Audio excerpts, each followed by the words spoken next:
Caitlin Clark is the all-time leading scorer in women's college basketball. She routinely makes shots from the logo, has recorded 40-point triple-doubles in tournament games, and is so unguardable that Steph Curry said she could score from anywhere. But he's not alone. Kevin Durant called her incredible, and Coach K admits he would have loved to coach her. She has almost single-handedly taken down the top teams in the country, many of whom wish they could have recruited her and actually tried. College coaches started scouting her as far back as 6th grade. In high school, she scored so many points that opposing fans lined up to get her autograph, and despite receiving offers from a number of top teams, she chose to stay home and play for Iowa, a program which she has already taken farther than it had ever gone before. She's such a big deal in her home state that Iowans sculpted a life-size statue of her made of butter. A minor league baseball team handed out a Caitlin Clark bobblehead at one of its games, and she shattered the women's basketball attendance record by filling her school's football stadium. Outside of the state, she's just as much of a star. Caitlin has set attendance records in opposing arenas, taken TV viewership to unbelievable highs, and even drawn crowds on the golf course. But despite being one of the most dominant players that the game has ever seen, she is routinely serenaded with chants of overrated. Her trash talk has been criticized as so extreme that it verges into the realm of disrespect, so much so that it has sparked feuds with rival superstars and the refs. She was clotheslined by a fan during a storming of the court. A championship-winning coach said that she shoots too much, and Hall of Famers have come out with a variety of reasons why all her accomplishments might not be legitimate. Nonetheless, she remains the surefire #1 pick in the WNBA draft. That is, if she does decide to go pro, because it could actually mean taking a pay cut. Caitlin Clark is a legend in the making, and she's not slowing down anytime soon. Honestly, I thought it was money, so... When Caitlin started playing basketball as an elementary schooler in West Des Moines, Iowa, her parents couldn't find a girls' league for kids her age, so they had her go play with the boys, a choice which, given how good she was, wasn't so unusual. What was unusual was that she was so good that at a 2nd grade AAU tournament, a parent from one of the other teams lodged a complaint with the tourney staff that having a girl on the team was unfair. She went on to win MVP, and continued to embarrass her opponents, to the point that they resorted to overly physical play in an attempt to guard her. But it didn't work, because she began to practice shooting from all spots on the court, and unlocked the ability to pull up and drain a jumper with just a sliver of space. After dominating the girls' AAU circuit as a middle schooler, she enrolled at Dowling Catholic High, where her coach Kristen Meyer started fielding calls from interested college coaches before Caitlin had played even a single game. They said that her star was good enough to start for them, already, as a high school freshman. And they were probably right. Caitlin quickly ascended to being the #1 recruit in the country by her sophomore year. As a junior, she dropped 60 points against Mason City, making a ridiculous 13 three-pointers in just a 32-minute long game. Afterwards, the other team's fans lined up to get her autograph. That year, she won Gatorade Player of the Year in Iowa, but that didn't stop a hostile crowd the following season from chanting that she was overrated, a claim which she responded to by going off for 42 points in a win. That whole time, Caitlin had been receiving offers from top teams across the country, offers which she had her parents handle so that she could focus on ball. She waited all the way until midway through her senior year to commit, choosing the nearby University of Iowa, and saying one of her main reasons was it was within driving distance. That, and she wanted to do something that hadn't been done before. The school had reached its only ever Final Four way back in 1993, and things had been up and down ever since. A 27-point performance in her first college game put the nation on notice that she was for real. But it wasn't until later that season she proved she could do things that were unreal too. With her unranked Iowa team down 17 against arch-rival Iowa State at the start of the 4th quarter in an early December tilt, Caitlin came out swinging, knocking down tough shots in rapid succession and capping it off with a game-winning 3 with just seconds to go. In the NCAA tournament, the Hawkeyes came up against the higher-seeded Kentucky Wildcats, what seemed to be a tough matchup.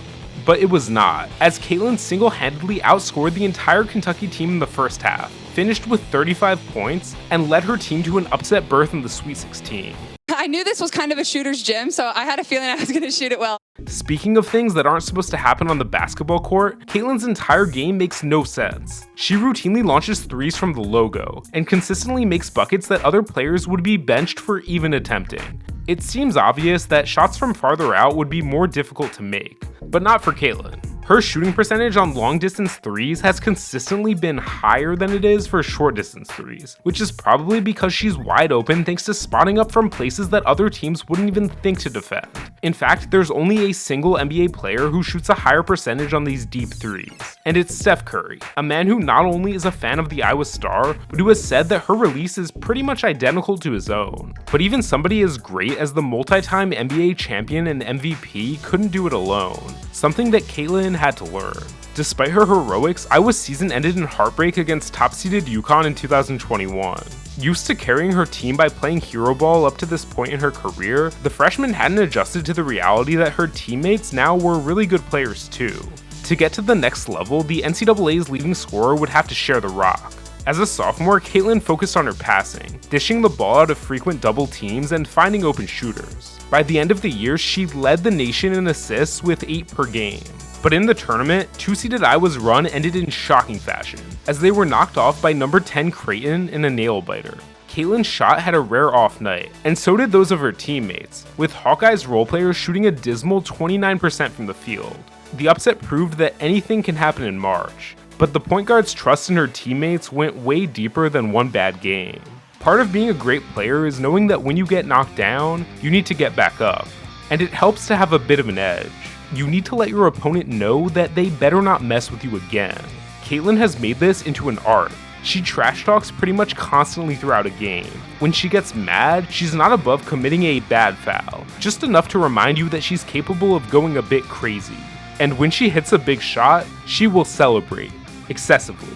Returning for her junior year, Caitlin went scorched earth on the basketball world, upping her scoring, assist, and technical foul numbers, and winning every major Player of the Year award. As the season was winding down, she showed she was just getting started, hitting a game-winning buzzer beater against Indiana and proceeding with a celebration so loud that the cheers in the arena hit a record 119 decibels. Iowa went on to win the Big Ten tournament, roll through the first few rounds of the NCAAs, and seal a matchup with Louisville in the Elite Eight, a game in which Caitlin notched a stunning 41-point triple-double and showboated by doing John Cena's infamous "You Can't See Me" celebration. Against the overall number 1 seed and undefeated defending champions South Carolina in the Final Four, Caitlin continued her antics, backing way off from the Carolina player she was guarding to make it clear she was unconcerned. Caitlin reversed a fourth quarter deficit, scored her team's final 13 points, and by the time it was all done, had put up 40 again in another massive upset. They've been ranked number 1 all year. They've won 42 straight basketball games, Why wouldn't you pick them? But when you dish it out, you have to take it. And Caitlin got a taste of her own medicine in the championship game versus LSU, where Tiger star Angel Reese's outstanding double-double performance gave her team a decisive lead, and the Hawkeyes had no answer. In the waning moments of the game, an amped-up Angel hit Caitlin with the John Cena celebration and followed it up by pointing to her finger, insinuating that she would soon have a championship ring that Caitlin would not. After the game, when Angel came under fire for what some deemed a disrespectful act, Caitlin came to her rival player's defense, insisting that Angel did nothing wrong and that trash talk was what made basketball fun. Something else that makes basketball fun is the spectacle, the promise of seeing something on the court that you've never seen before. And whenever Caitlin laces up her sneakers, there's a good chance you might. String together enough larger-than-life moments, and a player becomes way more. The LSU game drew a TV viewership of 9.9 million, more than twice as much as the previous year. Caitlin's likeness was memorialized in butter at the Iowa State Fair, a major honor in a state that prides itself for its dairy. The minor league Iowa Cubs baseball team handed out a bobblehead version of her to fans attending one of its games, where they also watched her throw a sizzling first pitch. She was even invited to play alongside pros at the John Deere Classic golf event in Illinois, where she drew a crowd so large that one PGA star compared it to Tiger Woods on the last day of a major. But an entire golf course wasn't big enough to contain all the fans who wanted to see her, nor apparently was Iowa's basketball arena, as the school decided to host a preseason exhibition game in the football stadium, and drew a women's college basketball record 55,000 fans. And they could probably sell it out for every game if they wanted to, since Caitlin's 4th season at Iowa brought with it a dramatic chase for history. To start the year, the Iowa Star sat just 811 points away from the all-time women's scoring record held by Washington's Kelsey Plum. Given her career points averages, she had a good shot to break it too. But the pursuit of immortality left Caitlin with a target on her back, both figuratively and perhaps literally. The Hawkeyes either sold out or set an attendance record in every single away stadium they visited, and opposing fans wanted nothing more than for their team to take down the game's biggest star. During one game against Maryland, Fox live-streamed on TikTok a dedicated Caitlin Clark cam, which drew nearly 1 million viewers. All eyes were on her. Well, maybe not all.